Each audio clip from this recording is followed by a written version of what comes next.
Chhota Udepur circuit house ખાતે પ્રભારી મંત્રી મનીષા વકીલે જીરામજી યોજના સંદર્ભે પ્રેસ કોન્ફરન્સ કરી। દેશમાં અગાઉ મનરેગા યોજના ચાલતી હતી, જેમાં અનેક ત્રુટીઓ જણાતા કેન્દ્ર સરકારે મનરેગા યોજનાને અપડેટ કરી તેનું નવું નામ જીરામજી સાથે અમલમાં મૂકવામાં આવી। ત્યારે મનરેગા શું હતી, લોકોને શું ફાયદો અને નુકસાન હતું, જેનાથી તેનું નામ બદલી જીરામજી યોજના કરવામાં આવી છે।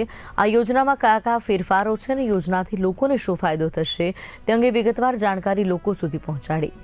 યોજના અંગેની જાણકારી પહોંચાડવા છોટાઉદેપુર જિલ્લા પ્રભારી મંત્રી ડોક્ટર મનીષા વકીલે છોટાઉદેપુર સર્કિટ હાઉસ ખાતે પ્રેસ કોન્ફરન્સ યોજી હતી।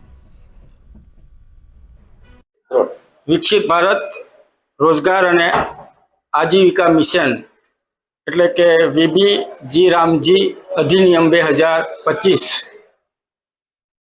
ભારત સરકાર દ્વારા જ્યારે આ બિલ પસાર કરવામાં આવ્યું ત્યારે મનરેગા યોજના હેઠળ 100 દિવસની રોજગારી આપવામાં આવતી હતી। હવે એને વધારીને 125 દિવસની રોજગારી આપવામાં આવશે। સાથે જ આની જે પેમેન્ટ ચૂકવવાની પદ્ધતિ હતી એ દર 15 દિવસે ચૂકવવામાં આવતી હતી, એના બદલે એક અઠવાડિયામાં એટલે કે સપ્તાહમાં ચૂકવવામાં આવશે।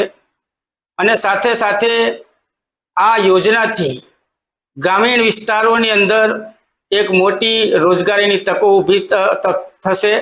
સાથે જ આ યોજના દ્વારા ગ્રામ્ય વિસ્તારની અંદર પાણી સ્ત્રોતના કામો, ઇન્ફ્રાસ્ટ્રક્ચરના કામો અને કૃષિ સહાયક તરીકેના કામોનો